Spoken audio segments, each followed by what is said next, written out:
Allez, la séance numéro 1 du Grand Prix de Miami vient de se terminer avec le meilleur temps de Charles Leclerc, une 31,098.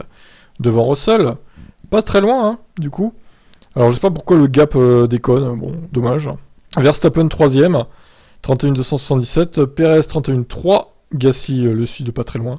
Sainz, Albon 7ème. Albon est devant Hamilton, incroyable. Alors Hamilton, bon, on a vu que la Mercedes, quand même, ça va mieux. Il y a plus de marsouinage, ou quasiment plus. Mais en même temps, comme j'ai dit cette semaine, je m'en doutais un peu, parce que c'est quand même une piste neuve qui vient d'être créée, donc forcément il n'y a pas de boss comme à Imola, quoi. C'est pas du tout la même chose. Donc on pouvait s'attendre à ce que la Mercedes soit très bien, en termes de non-marsouinage, on va dire. Par contre, bon, Hamilton est un peu loin de Russell encore. J'attends de voir les EL2 tout à l'heure à 23h30, ce que ça va donner. Magnussen 9ème, Ricciardo, Norris, Alonso, Zhou, Vettel, Ocon, les Alpines pas ouf pour l'instant. Stroll, Bottas, alors Bottas qui s'est craché, c'est un peu dommage.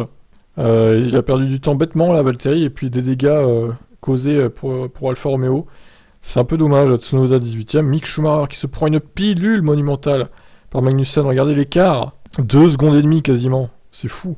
Et Latifi, j'en parle même pas, une 35,6 alors qu'Albon a fait une 31,8. À quoi il sert ce pilote? Je vous pose la question. Répondez-moi dans les commentaires s'il vous plaît. C'est terrible, c'est terrible. Bon, bah tout pour les EL2, sinon je fais peut-être quelques petites news entre deux. Et je vous dis à toutes sur le Twitch Tib F1 ou le YouTube Tib Motorsport, les liens sont dans la description, comme d'habitude. Bye bye.